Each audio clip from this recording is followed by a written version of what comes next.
Welcome. My name is Lord HardThrasher, once voted Best Sideburns by Posh Toddy Monthly, Under Marshal of the Queen Consort's front garden, and a ranger to His Majesty's flagpole. And you, my little scullery maid, are here to learn about all things to do with the Second World War. And today we will begin an attempt to cover almost the final act of the bombing campaign in Europe, the firebombing of Dresden.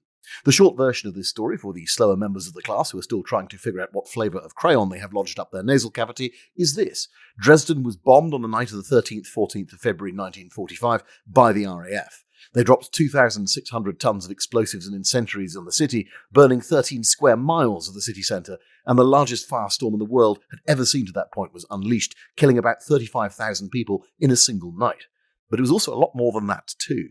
Basically, everything about the attack on Dresden is one long list of controversies, and they're worth understanding in a bit of detail. I've broken this video into two parts. Today we're going to discuss the why this happened stuff, and next time we'll look at what happened. Before we begin, though, an explanation of what the hell is going on here for those who may be a little bit confused. As should be apparent by now, I am a man who talks about history on the internet and not a proper historian, but I am a rather keen amateur, which allows me to express my opinions in language scholars are not supposed to use, so be warned, as I will swear. My opinions are backed by reading a wide range of sources, and you will see little numbers on the screen throughout which correspond to citations in the description. Likewise, there is a modicum of whimsy in this history, and that's not to everyone's taste. That is okay, not all ships move at the same speed, and this may not be for everyone. Leave now, and my manservant Jenkins will not need to bring out his favourite hammer.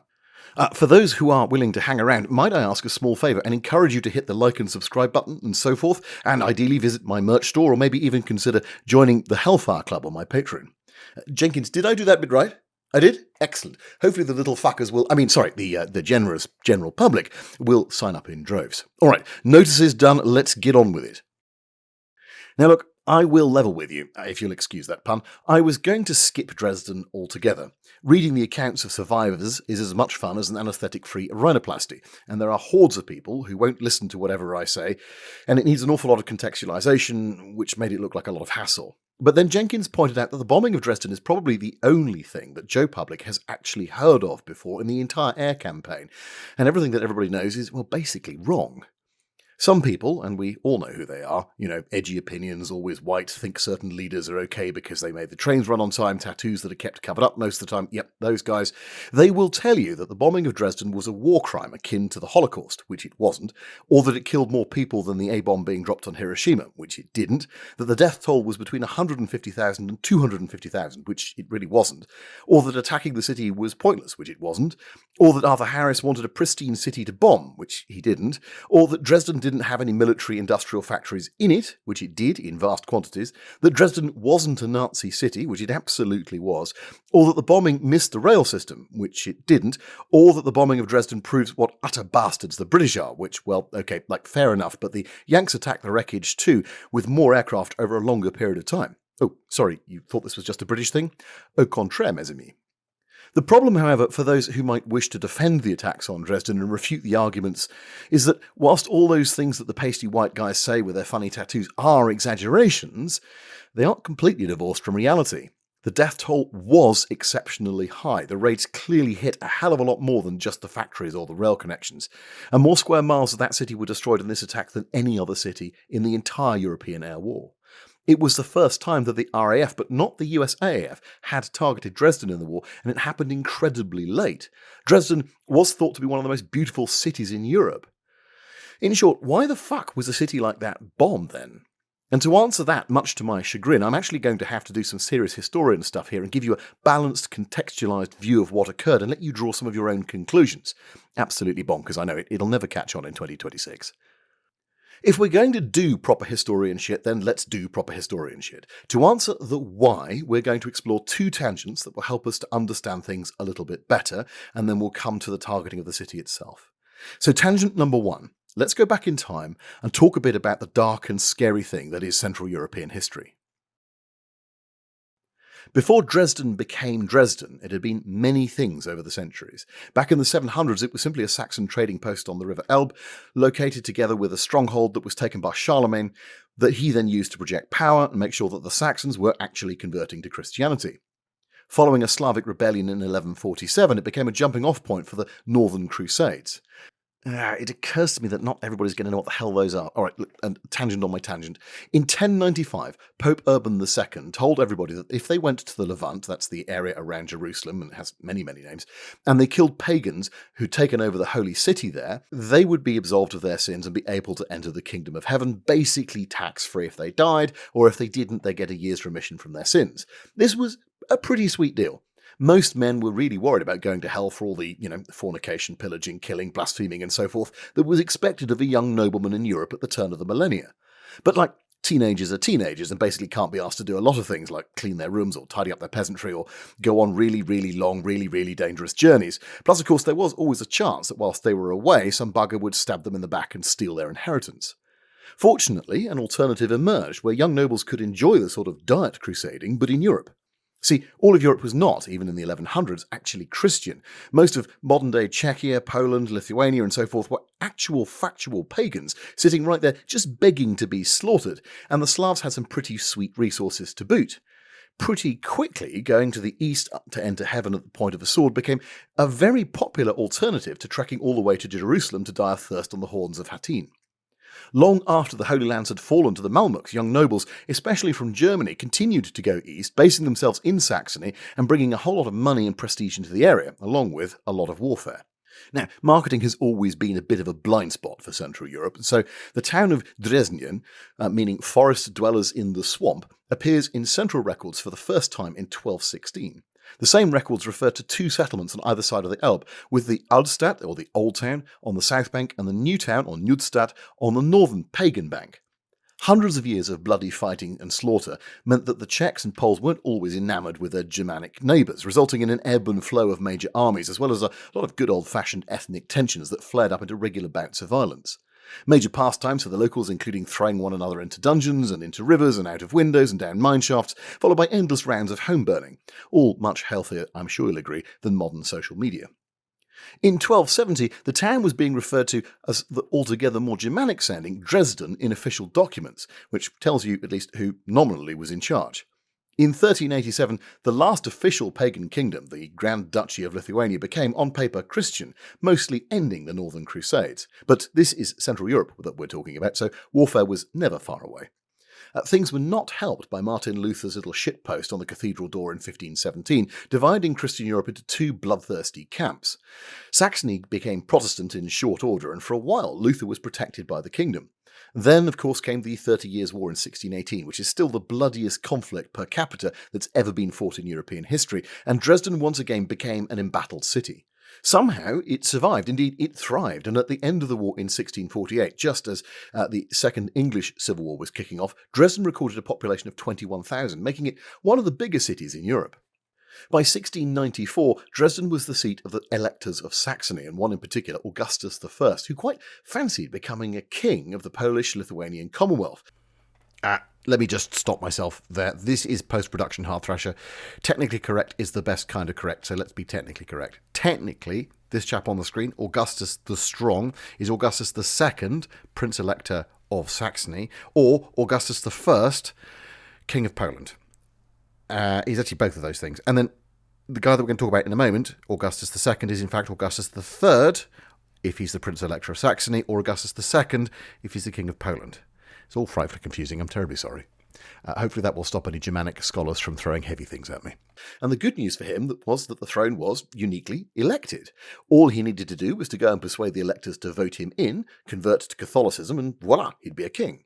Through a combination of military bluff, good old-fashioned bribery, and not a little front, he managed to blag a third of the votes for the Polish throne, proclaimed mission accomplished, and marched on Warsaw, just to underline the point in case anyone was having second thoughts.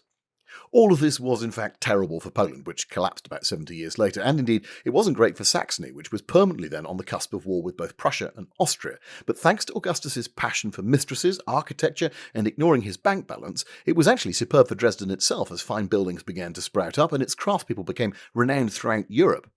But the real wealth of Dresden came from a rather foolish young man who attempted to con Augustus I's son, imaginatively named Augustus II.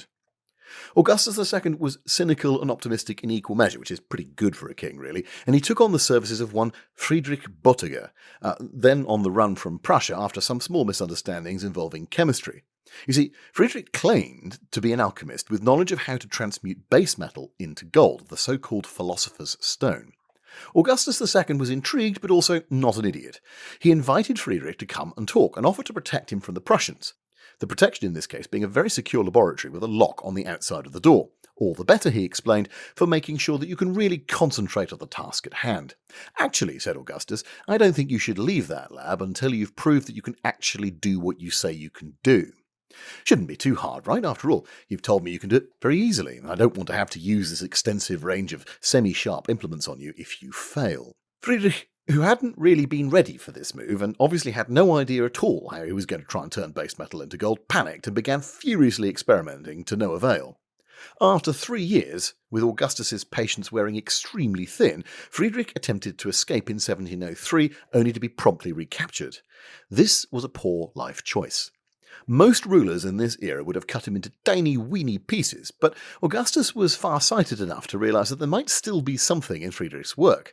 Instead of torturing the young man to death, he appointed his close personal friend and actual scientist, Count von Tichhaus, to act as jailer and overseer, who was then charged with taking copious notes on what was being done and how, although he actually hid those notes rather carefully from everyone else. It's worth explaining at this point that Germanic and indeed all of European pottery was of a pretty basic nature.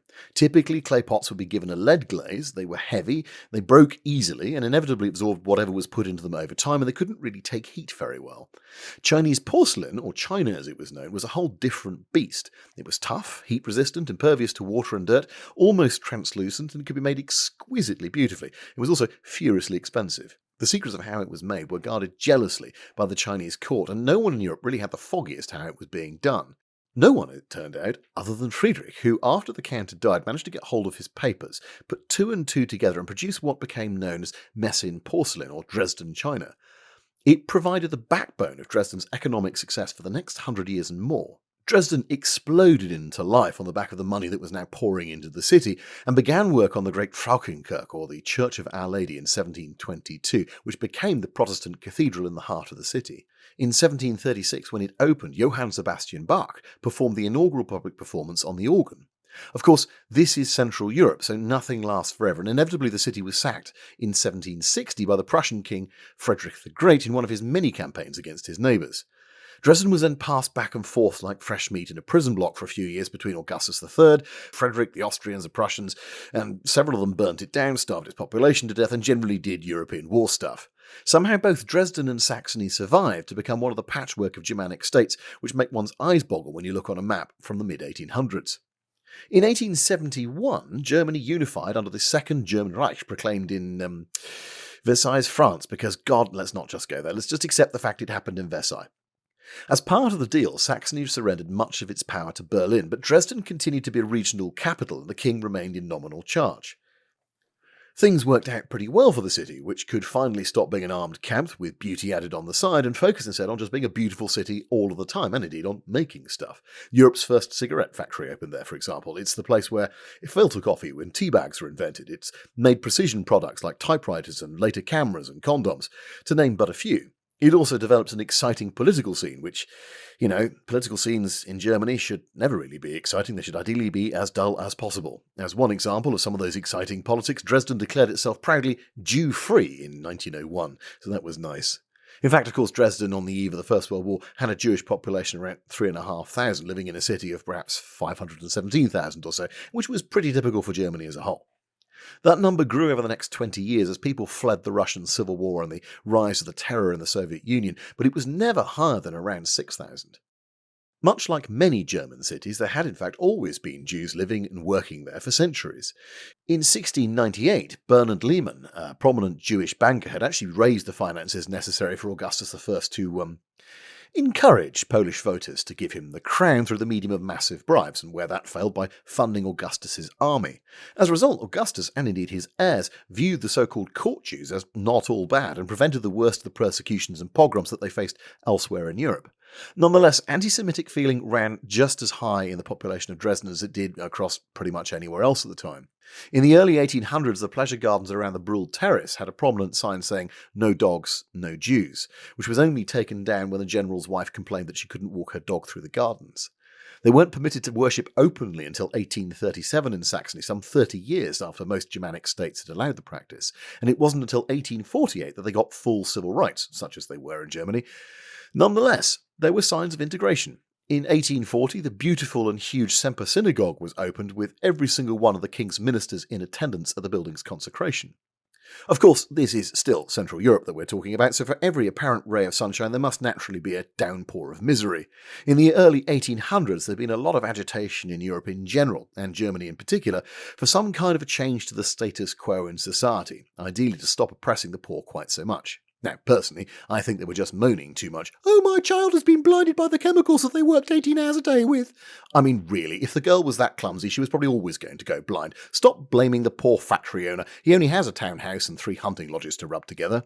Anyway, Karl Bloody Marx and Friedrich Is That a Badger or a Beard on Your Chin Engels and various other lefty loonies wrote huge tomes on the subject of inequalities in the mid-1800s, just as the 1848 revolutions swept through Europe, a bit like a sort of white Arab Spring.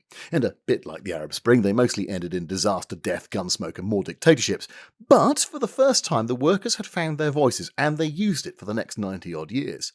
And for every action, of course, there must be an equal and opposite reaction, so this led to various middle-class and upper-class conservative groups springing up all over Germany, and in Dresden in particular. That in turn gave the democratic government of Saxony a highly authoritarian, religious, nationalistic and intolerant flavour, hence the stuff about being Jew-free in 1901. And there's probably a lesson in here for both my woke and my conservative friends. The tensions, religious, economic and democratic, were all put on hold temporarily during the First World War when some 14,000 young men in Dresden were killed. The entire population came pretty close to starvation thanks to the British blockade, and there was a complete rewriting of the social order, with everyone blaming everyone else's for Germany's defeat at the end of it. Out went the King of Saxony, and in came the troubled 1920s. Both extreme left and extreme right groups took it in turns to beat the crap out of each other in the city as hyperinflation rampaged through the economy. As the 1920s became the 1930s, Dresden drifted further and further to the right, becoming a shining light in the Nazis' plans to destroy socialism and democracy. By the time that Hitler took power in January 1933, Nazi daily news sheets, which were radical, anti-Semitic and hysterical in almost equal measure, had something like 100,000 daily readers from a population of 600,000, meaning that almost every household had someone who was buying them. Okay, so that's a potted history of Dresden, right up to the seizure of power by the Nazis. But what actually happened next is key to helping us understand the why part of our question. Specifically, why was the Dresden raid quite so devastating? And why equating that raid to the Holocaust is so whacked? This then is tangent number 2, the rise of the Nazis and the immediate pre-war. I'm going to talk about Dresden in the context of the increasing Nazification of Germany for a few minutes because I don't think people today really understand what happened before the war, and of course before the death camps came into being. In early 1945, when all of our critical decisions are getting made, the general public, and in fact most of the senior leadership of the RAF and the United States Army Air Forces, didn't know the details of what was going to become known as the Holocaust, but they did know what had happened pre-war. Furthermore, it also helps us to place Dresden on the political map and refute the idea that Dresden wasn't a Nazi stronghold, that the population was somehow clean of the crimes of the Nazi state. At the end of February 1933, barely a month after Hitler had become Chancellor of Germany, the Reichstag building in Berlin burnt down. Although not their doing, this was a godsend to the Nazis, who moved immediately to get things called the Reichstag Fire Decrees, a set of executive orders from the head of state Hindenburg, signed off. These decrees abolished the right of freedom of speech, assembly, the press, and due process. People could be arrested on suspicion of having committed a crime and held indefinitely without the right to a trial, and resistance to the Nazis was effectively made illegal overnight. The Nazis then called an election on the 5th of March 1933 with the objective of getting a majority in the German parliament in Berlin, but also in state councils too, with a view to ending democracy itself. This, of course, was a lot easier when you could just arrest the population and beat the living shit out of them if they tried to campaign. Not that they really needed to do that in Dresden. In the last election for 60 years in the city, the electorate voted overwhelmingly for the Nazis, and they would have done so irrespective of the Reichstag decrees. The city was brown almost to the bone. The Nazis duly won enough votes to ensure that when the Reichstag met again on the 23rd of March 1933, they could pass the Enablement Act, which handed Hitler absolute power, 440 votes to 94. Effectively, the Reichstag had voted itself into irrelevance. Once done, the Nazis unleashed a flurry of anti-Semitic and anti-left-wing legislation that didn't require any scrutiny or any electoral process to be enacted. All political parties that even had a vague sense of left-leaning were banned, from the centrist Social Democrats, the SDP, to the Communists, the KPD. In full view of an approving public, the Nazis arrested 130,000 left-wing politicians, activists, journalists and supporters and threw them with no due process into what became known as the Wild Concentration Camp system, effectively an informal, non-state set of prisons where they were humiliated, starved, tortured and beaten bloody. Perhaps 1,000 died. These were not the concentration camps that they would become after 1942, but they laid the groundwork for them. Dresden was no difficult. At first, the SA and later the Gestapo established dungeons across Dresden where opponents of the regime were dragged to be smashed with iron bars, bullwhips, bricks, with all the creativity that fanatics could bring to bear on those that they blamed for Germany's ills. But then things got much worse with the arrival of two men straight out of central casting for archetypal Nazi bastard, Martin Mauschmann and Manfred von Killinger. Mauschmann was a local Saxon boy, and like so many Nazis, he had what appeared to be a fairly mundane background in the lace industry. Yes, lace as in underwear and doilies. Still better than being a chicken farmer, I guess. He was appointed as Nazi Gauleiter of Saxony, which gave him control over the local Nazi party functions, and also as Reichsstatthalter, or Reich Central Governor of Saxony, giving him control over the organs of state like prisons and roads and rail services and housing and so on and so on and so on. And he stomped around Dresden and Saxony as if he ruled the place, which he kind of did. The braver Saxons began to call him King Mu behind his back. But the Nazis liked to divide and rule, and overlapping offices were seen as a feature, not a bug in the system. So Manfred von Killinger, the Saxon SA leader, was made Reichskommissar of Saxony, technically head of local legislature, which also made him chief of police and put him in direct conflict with King Mu because they both thought they ruled the place. Both were violent, brutal, corrupt, and these being Nazis, of course, utterly unable to accept any form of compromises on positions of power. Together, they created an orgy of violence, intimidation and fear for the perceived enemies of the Volk, which basically meant anyone who wasn't espousing full-throated support for the Nazi Party. Political activists, Jews, artists, Slavs, journalists, all fell into Mauschmann's and Killinger's clutches. On the 31st of March 1933, Mauschmann jumped the gun and fired all Jews from municipal government, a week before Berlin acted. Jews were banned from the civil service, firing them with just 5 days' notice. Jewish doctors were banned from treating Aryans and removed from publicly funded posts. The slaughtering of animals in accordance with kosher practices was banned under the pretext of animal welfare. Jewish children were prevented from joining certain schools under the pretext of overcrowding, and Jewish children who were already in those schools were then forced to attend classes on the Volksgemeinschaft, which basically told them that they were racially inferior, poisoning the well of Germany. The first moves to attack Jewish involvement in the economy came on the 1st of April with a national boycott of Jewish businesses, with uniformed SA and SS men blocking shop doors and painting yellow stars of David on windows across Dresden. Signs declaring "Don't buy from Jews" were held up as windows were broken and Jews assaulted on the streets. Book burning became common across Germany, with Dresden's happening on the 10th of May, where great piles of Jewish-authored works were burnt at the foot of the Bismarck column. On the 14th of July 1933, a programme of laws aimed at removing the unfit from the Volk were passed. The law for the prevention of hereditary disease progeny would see forced sterilisation of 350,000 people over the next 12 years for such crimes as alcoholism or vagrancy or deafness or blindness. And on the same day, the law for the revocation of naturalisation and the deprivation of German citizenship stripped Jews who had entered Germany between the 11th of November 1919 and the 30th of January 1933 of their citizenship, along with all gypsies. Suddenly, there was a cohort of people who were no longer German citizens, but were still the subjects of the state, a state that could and would do whatever it wanted to them. Many Jews in Germany saw what was happening and scrambled to try and leave, but most could not.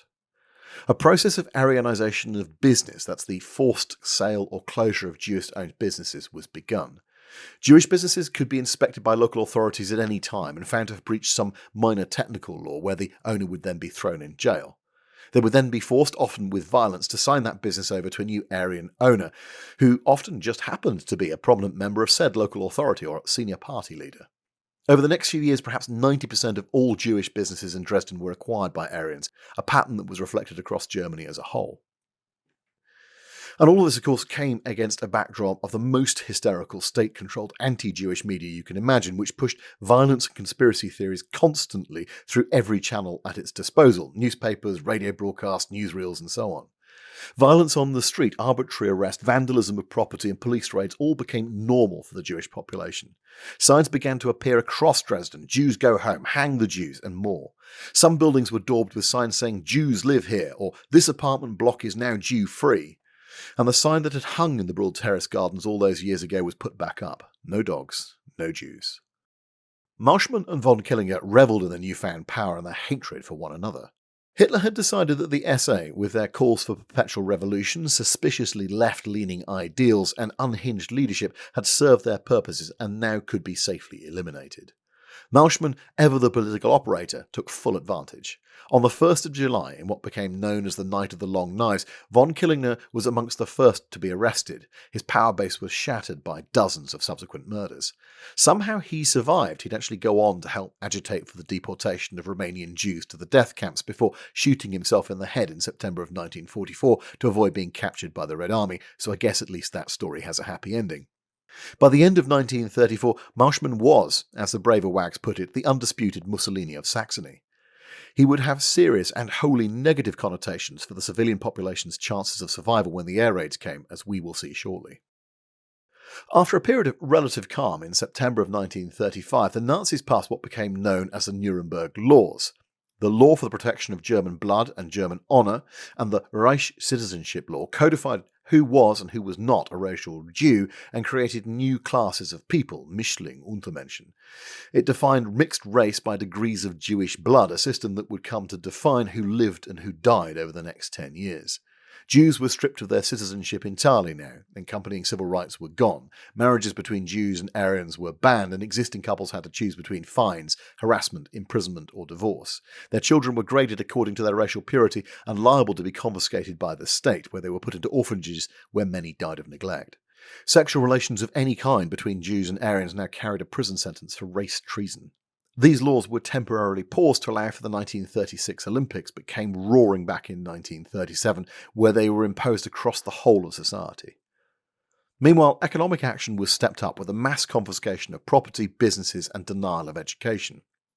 Banks were banned from offering loans and instructed to recall outstanding debts with no notice. Businesses run by Jews could not employ Aryans, nor could Jewish households have female Aryan staff under 45 in them. Jewish people were no longer allowed to own pets, but they couldn't put them up for adoption because they were considered to be tainted, and so instead had to have them killed by the state. Jewish homes were liable to compulsory purchase. The program of Aryanization was formalized and gathered pace. On the night of the 9th of November 1938, a national-scale pogrom, known as Kristallnacht today, or Night of the Broken Glass, was arranged by the Nazi Party, and Dresden played a prominent role. A baying mob, supported by SA men with petrol cans, burnt down the Semper Synagogue, so carefully and hopefully built 100 years before. The remaining Jewish community in Dresden was mostly rounded up, beaten and detained in police cells or sent directly to Buchenwald concentration camp. Most were released traumatized a few weeks or months later, having agreed to emigrate under new, incredibly punishing exit conditions which robbed them blind on the way out. In Dresden, they were moved out of their homes with no compensation into so-called Jew houses, effectively separating them from society, and they were presented with the bill for the damage done on Kristallnacht for immediate payment. Any insurance payouts were confiscated by the state. At the outbreak of war in September of 1939, Dresden's Jewish population was 25% of what it had been in 1932. What happened to them, what happened to all of Germany in the 6 years prior to the outbreak of World War, was reported widely in the press domestically and overseas, known by the population of Germany. None of this is ambiguous or contested today. Now, hopefully you're a sane person, and I don't need to draw for you a bright red line from all this pre-war shit to what happened later in the so-called final solution. But just in case, the atmosphere of dissociation, dehumanization, the systematic segregation that Jews and undesirables endured economically, socially, culturally from 1933 clearly paved the way for the Nazi genocides that would follow. The Nazis had already isolated, impoverished and disempowered the Jews. The step to outright extermination was, in their minds, a grimly logical continuation of the norm. Dresden would be bombed in 1945 without widespread knowledge of the Shoah in the fighting troops of the West, at least amongst the rank and file, but with knowledge of the pre-war Nazi state, the lack of personal freedom, the persecution of minorities, the suppression of the free press, the violence on the streets, the broken treaties, the brutal subjugation of conquered peoples. A lot of what happened next was known by the civilian population on the ground. Recent estimates have suggested that some 2 million Germans were directly or indirectly involved in the Holocaust. It was known. It's worth saying that from a pre-war population of 6,000 or so, by 1945 the Jewish population of Dresden was reduced to perhaps 60 people in all, in mixed marriages, which offered them some modicum of temporary protection. On the 13th of February 1945, hours before the RAF struck, a final round of warrants had been issued to all that were left to report for outdoor work duties at the Gestapo headquarters on the 15th. They all knew what that meant: deportation and death.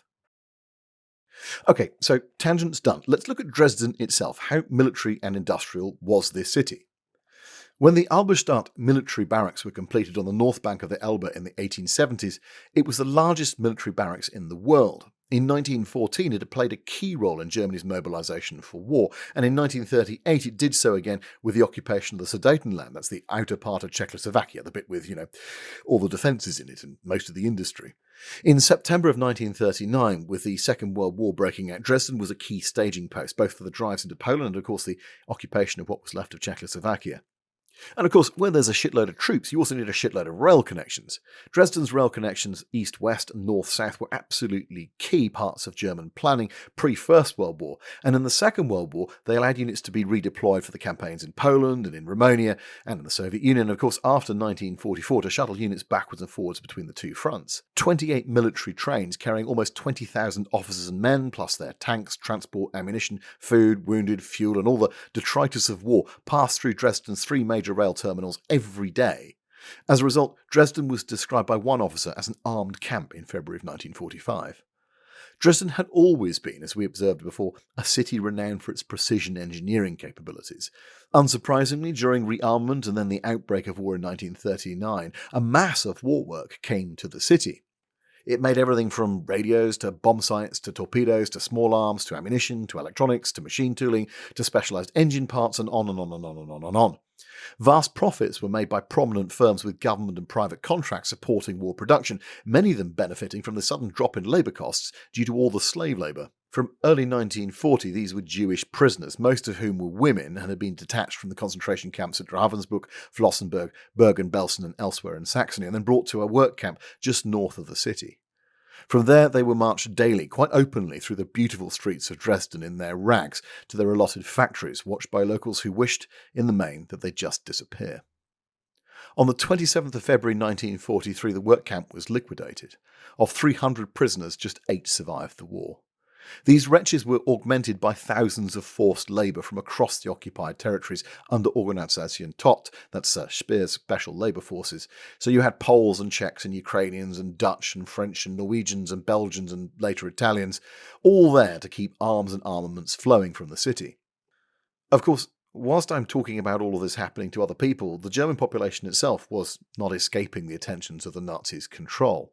In the Justice Building and the Muschenplasse, 3 kilometres south of the centre of the Altstadt, there lurked an electric guillotine which was rarely quiet, executing some 1,300 people during the course of the war years for crimes like telling a joke against the regime, or being a former member of the Reichstag, or being defeatist. Still, all for the Volk, all for the profits, all for the Führer, eh? Then, of course, came the turning of the tide, and suddenly it wasn't just war workers and slave labourers. These rail connections also began to carry not just the wounded, but tens of thousands of refugees. Dresden was a state capital. People naturally gravitated towards it as they sought to escape the Soviet advance. The authorities were desperate to try and get them out of the city and away to, well, basically anywhere else. So typically they were only allowed to stay in the town for 48 hours before being moved on. But even so, in February of 1945, there might have been 100,000 people transiting on train or on foot through the city every day. The reality for all the belligerents going into the Second World War was that there was nothing like enough precautions had been taken by governments to protect even a fraction of their urban populations from bombing, and this was well known to everyone. In Britain, for example, it was calculated that the cost of providing deep and therefore effective shelters in all of the major cities in a country more heavily urbanised than any other European state was somewhere between 300 million and 400 million pounds. That was more than the entire military budget for 1938, and it was far beyond what any British government was prepared or frankly could pay. War can, a little like Tabasco sauce up the nose to a suspect, have a remarkable effect on those who are reluctant to be cooperative. And through 1939 and 1940, a programme was ramped up in every major city with the government's support so that by the time of the Blitz, there was, if not adequate shelters, then at least a hell of a lot more than there had been. The Nazi government wasn't really prone to bouts of self-doubt and consequently wasn't really thinking very defensively in 1938. Air raid shelters were, as a result, a long way down the priority list. Some money was allocated to 98 cities considered crucial to war production, but no resource allocation was given, which was important when, for example, buying concrete was almost impossible because the government was busy pouring it into the West Wall line of defences. That often meant that money was sat there, unspent in accounts, just waiting for somebody to claim it, which of course they did, and thus a large number of new houses and grand offices appeared, but not much in the way of bomb shelters. In Dresden, a couple of forward-thinking firms built their own. Zeiss Ikon, the company that was probably the largest employer in the whole of Dresden, had a number of campuses, and it could shelter about 10,000 of its 14,000-strong workforce there. Brumsch Distillery had its own shelter too, with gas-proof doors and its own bar, which sounded rather civilised to me. In 1942, the Reich introduced laws that compelled all new businesses and premises and homes to have new air raid shelters when they were built, including air filters and gas doors, but there wasn't actually a hell of a lot of new stuff going up, so it had minimal effect on Dresden's preparedness for air raids. As the RAF went from a bit annoying to Christ, well, at least we have marshmallows in 1943, the Nazi state began to step up the building of shelters.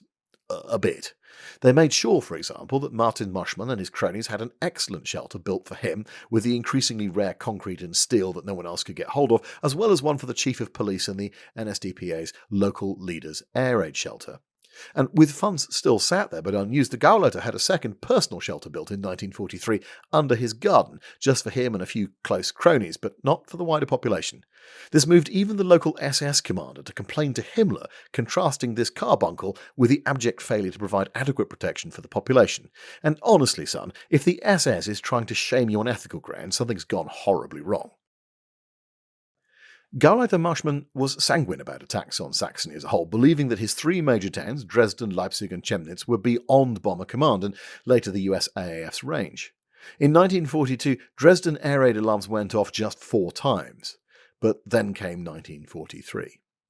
In all, Dresden's alarms went off over 100 times that year, but it wasn't bombed. Leipzig, however, was and suffered significant damage and loss of life. Weirdly, that was about the same time that work started on the Gauleiter's personal shelter. Coincidence, I'm sure. Although casualties were comparatively light, just 2,000 dead and 4,000 injured, it was a rude awakening for Saxony, and suddenly there was a burst of energy to try and make more and better shelters across the region, including in Dresden itself. But Marschmann and his entourage really didn't do a lot about it. This was mostly personal endeavour, and they decided instead to try and use coercion and silence as tools, which basically ensured the worst possible outcome for the city. For example, there was a plan to evacuate children, but it wasn't communicated, and then it was denied that it existed at all, and then when it was put in place, parents were forbidden to travel with their children for fear of loss of industrial output, which meant they forbade their kids to leave. So Marschmann decided to compel them by turning all of the schools into barracks, which still didn't make the kids leave, but now meant that they were hanging around with nothing to do. It was an utter cock-up that infuriated parents and did nothing at all to protect the kids. Neither he nor his leadership team had learned a single lesson from other cities that had suffered bad raids, but it's not like the knowledge wasn't there had they chosen to access it. It was well understood across Germany by 1944 that civilians should stay underground only for so long as bombs were actually falling, and that they should be encouraged to leave the shelters as soon as possible. This had 2 important effects. One was clearly that they could help put out small fires, and a second was that they could avoid being gassed by smoke and carbon monoxide underground. Instead, Marschmann ordered everyone to stay in the shelters until they heard the all-clear signal, which assumed, for example, that the power hadn't been taken out to the air raid sirens during the course of the air raid, which they almost certainly would have been, particularly when you realise that in Dresden there were only 5 air raid sirens which were loud enough to be heard for more than a few hundred metres. Equally, it was understood across Germany that concrete reinforcement was absolutely vital to make basements survivable, and that even basic gas seals offered an amazingly improved chance of survival. Furthermore, it was understood that effective fire teams needed training, dispersal, and equipment, and that protecting a city from fire needed as many voluntary part-time fire crews and wardens as possible. But the Gauleiter did nothing. By September of 1944, it was too late. Berlin informed Dresden that, even had they been inclined to do so, there was now no more financial help from Berlin for further air raid precautions or evacuations. But still, stupid rumours like Churchill's aunt lived in the city before the war, or Roosevelt had visited in the 1920s and loved it too much to let it get bombed, or that the English were too cultured to bomb such a fine city, meant most citizens dismissed the need for what little air raid provision there was. On the 24th of August 1944, the first bombs fell within Dresden's administrative area, as the 8th Air Force attempted to hit the Rhein-Hainen-Ossag hydrogenation works, and yes, I did stumble over that, shut up, you can look it up, I'll put it on screen. They mostly missed and hit the town of Freital, 10 kilometres southwest of Dresden city centre, killing 241 people. For such a light raid, it was just 78 bombers in all. It was a huge death toll, which pointed to the complete lack of shelters and fire crew readiness. But still, people said, we're not the target, that was a suburb, it's not really like the city itself, it'll be fine. It was not fine. On the 7th of October 1944, 30 bombers trying to strike the oil plants in the east of Germany had diverted to their secondary targets due to bad weather and went to go and try and hit the Friedrichstadt rail marshalling yards in the city centre. For the 111th time, air raid warning sirens in the city sounded, but now, for the first time, bombs fell on the city itself. In 5 minutes of bombing, 270 people were killed. For context, at the height of the Blitz in 1940, an average death toll across the entire UK was 250. The authorities responded not by desperately trying to correct their mistakes, but by trying to make as if nothing had happened. Burials and obituary publications were staggered, a few at a time, over a period of weeks, and no cause of death was listed in the papers. It was an ominous sign. Dresden was hit again on the 16th of January 1945, this time by 127 B-24s, again as a secondary due to bad weather. Not that those on the ground knew it. It killed 376 people in scattered bombing that went off across the city like a shotgun blast, 4 miles across and 2.5 miles deep. Technically, the aiming point was once again the marshalling yards, but the raid was broken up and scattered and looked like an area attack from the ground. Flak was described by the crews as weak and inaccurate. In reality, there was no flak at all. All the flak guns, mostly older Soviet types, had been broken down and shipped off to other cities under threat from Allied bombers to the west and, of course, to face the Soviets on the front, less than 70 miles away. This time there would be no covering it up, but still the authorities took no action to warn people or issue coherent advice or prepare the population for mass casualties. And yet they knew for certain casualties from bombing were likely to be catastrophic. A report by the Reich Air Raid Precautions Inspectorate in late 1944 described Dresden as wholly unready for large-scale air attack and said that the fire service was understaffed, under-equipped and under-trained, and lamented the state of public shelters, explicitly pointing out that mass casualties were now inevitable. The Gauleiter and his staff still did nothing. Dresden, in their view, was not a target, except of course it was, and it had been for some time. Given what happened next, it is perhaps unsurprising that there has been in the last 80 years a great deal of speculation, commentary and investigation over exactly how Dresden wound up being on a target list in February of 1945. The reality was, Dresden was a rail hub, a military barracks and an industrial powerhouse. It was rated on Harris's target lists, his so-called Blue Book, as the 22nd most important industrial base in Germany. The cost of hitting it, though, for most of the war was just too high for both the RAF and the USAAF. Dresden was an 8-hour flight away. It was a 1,600-mile round trip deep into Nazi Germany. It was beyond the radio guidance beams that could ensure accuracy over Western and Central Germany. Crews would be under attack from the moment that they crossed the European coast by deadly night fighters or huge swarms of day fighters, and flak consecrations of every kind were in the way. It simply didn't make a lot of sense to go after Dresden when there were so many other targets for the relatively small bomber fleets that Harris and Sparks were running in 1943 and 44. But that calculus was changing in 1945. The chances were that at some point Dresden was always going to appear on the RAF and the USAAF's target lists, just because it had all those rail communications. Once the German defences had been sufficiently pummeled, it was going to pop to the top, which is exactly what happened over the second half of 1944. In February of 1945, it had one additional, and from an Allied commander's point of view, highly attractive feature: refugees. Allied intelligence said that there were between 20,000 and 100,000 of them in the area, clogging up the roads, filling up the trains, draining the city's stocks of housing, transport, food and water. If you could disperse them, add to them, make it harder to move them, then this was a good military objective which presumably would help the Soviets. And if some of them died, well, so be it. This, unfortunately, was the brutal calculus used by men who had no idea when this war was going to end, just that they wanted it over as soon as possible so that the killing would stop. And stopping the war was vital. Literally every minute counted. It's hard to fathom how many people were dying. If you take a straight line piece of maths and you look at the roughly 50 million people that died during the course of World War II, it's basically the same as saying that roughly a 9/11 attack happened every 3 hours, 24 hours a day, for 6 years. Amongst the harebrained schemes to try and bring the war to an end quickly was a thing called Operation Thunderclap, which I've talked about before, but we should just recover here for a moment. This was the idea that if you sent everything with wings, both British and American, to Berlin, done at exactly the right moment, you'd end the war. This shit was catnip to air war planners on both sides of the Atlantic who'd grown up on things like Julio Doué's 1920s prophecies about how bombing was going to make land armies irrelevant. Casualty projections done by the RAF planning staff for the Berlin raid had ranged into the hundreds of thousands, and unsurprisingly the Yanks had looked at that and balked a bit. Instead, they proposed hitting 20 cities in Germany in a massive show of force, with round-the-clock bombing by both the RAF and the USAF, which, if executed at the right moment, again, might make the Nazis surrender. You're going to spot a running theme in this. But the moment was never quite right, so the plan had been set to one side. That said, Thunderclap had never completely died. It was just too attractive an idea. In January, the Germans' final offensive into the Ardennes, what we know as the Battle of the Bulge, had been defeated. The Soviets were smashing their way to the Oder. And suddenly, revised versions of Thunderclap, or at least an operation like it, was gathering momentum again.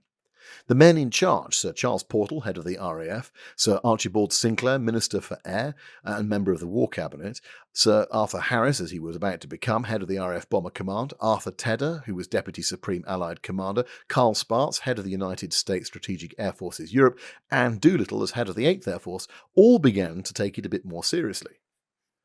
Meanwhile, Dresden's name kept coming up again and again in briefing documents and target planning. As early as the 5th of October 1944, Dresden had been identified by Portal as one of 7 cities in eastern Germany that might be targeted by Thunderclap or a similar plan in order to help the Soviets.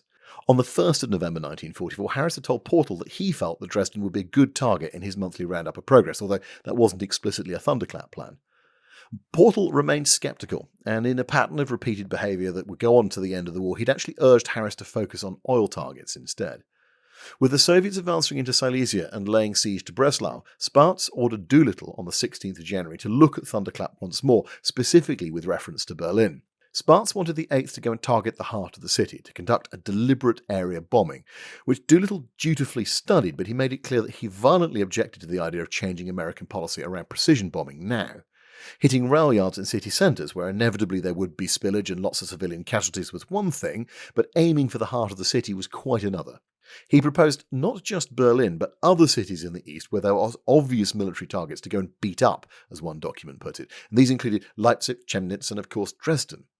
Doolittle's plan called for the USAF to go in by day to start fires in the city centre. To start fires on the marshalling yards, and then the RAF would follow that up by night because they could see where the fires were and they would use those as guides for bombing.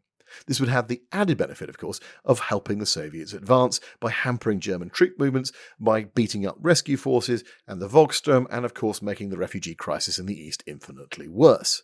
On the 25th of January 1945, at the urging of Bufton and Bottomley in the Air Ministry, who regular viewers will know well, the Combined Strategic Targeting Committee instructed the British and American forces to plan for attacks on Berlin, Chemnitz, Leipzig and Dresden, although they didn't set a timescale, and then also to continue pressure on oil targets wherever possible.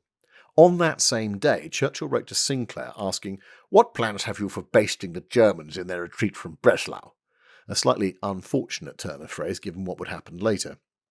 By the 27th, the boys from the Air Ministry had instructed Harris to prepare attack plans against all 4, but again, no timescales were set, and again, Portal urged to focus on oil. On the 31st of January, Tedder, after conversations with Spaatz and Bottomley, including Dresden on his target list for the upcoming Yalta conference, due to begin on the 4th of Feb. The day before Yalta started, Spaatz unleashed a city centre raid on Berlin. The aiming point was changed to focus on the Friedrichstraße rail station to make everyone feel a bit better, but this was a city centre attack, and it was scaled down from the original Thunderclap plan just because of availability of planes, but it still involved over 1,000 aircraft. Surprise, surprise, the Nazis didn't surrender, despite claiming that they'd suffered some 25,000 casualties on the ground. They hadn't, of course, they'd suffered about 4,000, but this is Goebbels. Now, you'll note at this point that I've said a few times that in all these discussions where Dresden came up as a target between the US and the UK, they kept saying that it would help the Soviets, but no one had actually really spoken to the Soviets about what they might or might not want the strategic bombers to do. And that would happen at Yalta. But who asked what of whom is still a bit tricky to pin down. I'll walk you through the whole thing. The controversy here, and it remains, was whether or not the Soviets explicitly asked the Allies to bomb Dresden. The Soviets claimed that they only asked for a raid on Berlin, like the one at Sparts and Doolittle just carried out, but they didn't ask for Dresden to be bombed, and there's no record of asking them at Yalta in the official notes. And as a result, many historians have argued since that it was Portal who pushed to bomb Dresden, adding it to Berlin and Leipzig as a key target city, although again, there's no mention of that in the notes. On the other hand, Major Hugh Lungi, one of the British delegation's interpreters, said that he distinctly remembered the Soviets asking for Dresden to be bombed on 2 occasions at Yalta. Firstly in the plenary sessions, where General Antonov had asked for it, and then again the next day at the Joint Chiefs of Staff meeting. It's probably worth pointing out both that there were never any official notes from that Chief of Staff's meeting that were published, and secondly that the Major only went public with these recollections in 1994, which is deeply dissatisfactory from a historian's perspective. I mean, guys, would it kill you to keep a bloody diary? All of this is made more complex, of course, by the years of blame and recrimination, not to mention vast waves of Soviet propaganda and various biases of various writers and the ambiguity of the whole thing. Now, personally, I'm going to tell you what I think happened, but this is my speculation, take it with a pinch of salt. I find the idea that Portal alone pushed for an attack on Dresden wholly unconvincing. He had been fighting with Harris for months to increase the focus on oil and transport targets and away from area bombing. Harris had actually offered to resign more than once over the matter. Portal had sought support for the oil plan from Bottomley at the Air Ministry and thus up to Churchill and risked his career and legacy on the subject. The idea that at Yalta he would then volte-face and include another city for area attack in 1945 just doesn't make any sense to me. My guess is this: Antonov did indeed explicitly ask for Dresden to be bombed, probably as Lungi remembered, but like so many comments and asides, it just didn't make the official notes, and that's not that unusual. Chances are that the subject did indeed come up again at the Chief of Staff's meeting, but without official minutes it's hard to be sure. Both the Soviets and the Western Allies had reasons to hit Dresden as hard as possible, and all of the airmen, despite 5 years of evidence to the contrary, still believe that there was somehow one magical raid to rule them all. They just had to find it. Whatever the truth, on the 7th of February 1945, the Allied Targets Committee informed the strategic headquarters for the Expeditionary Allied Forces that Berlin, Dresden and Chemnitz were to be bombed as soon as practically possible and to be bombed in that order. Technical aids, specifically G and oboe transmitters that we've discussed before, were brought forward to the Rhine so that they could now guide British and US bombers anywhere across Germany. As soon as the weather cleared, Dresden would be hit. Okay, so in the interest of time, we're going to leave things there, with Dresden now firmly in the sights of both the Americans and British air forces. It's bombing just been a matter of when, not if. And when we come back, we're going to look at the raids themselves, because there are multiple ones and it's quite complicated. We'll talk also about the aftermath and try and sum up the entirety of the European bombing campaign. Easy peasy, right? At this point, I would normally offer you a drink, but as I speak, it's New Year's Day and Jenkins has just popped off to Wales to go and see his dear old ma and her friends in the Pryderi. The dear chap always comes back so tired. Instead, I shall have to invite you to source your own beverage, but know that I am raising a glass to you in recognition of your achievement of getting to the end, and I thank you for it. The next episode is going to be even more difficult as episodes go, because it's basically an unremitting story of horror, terror, and devoid of any hope or joy. You may therefore wish to prepare yourself for that, as Jenkins and I do. Take a highly heterosexual communal shower, have a rub down with manly smelling salts and whatnot, followed by a few pints in the Rose and Crown, and then it's off to bed alone for a few hours of confused self-abuse and blessed oblivion. Anyway, meanwhile, if you would like to support the channel, do me a favour and hit the like and subscribe buttons if you haven't already. As I mentioned at the start of this, I do have a merch store. There's some nice stuff in there. Do feel free to pick yourself up something comfortable. Or there is always the Hellfire Club, which we discussed at the start, and I will leave you with a rolling wave of the name of sexy bastards who've already signed up. Until next time, then, my lords, my ladies, my fabulous maybes, I bid thee adieu.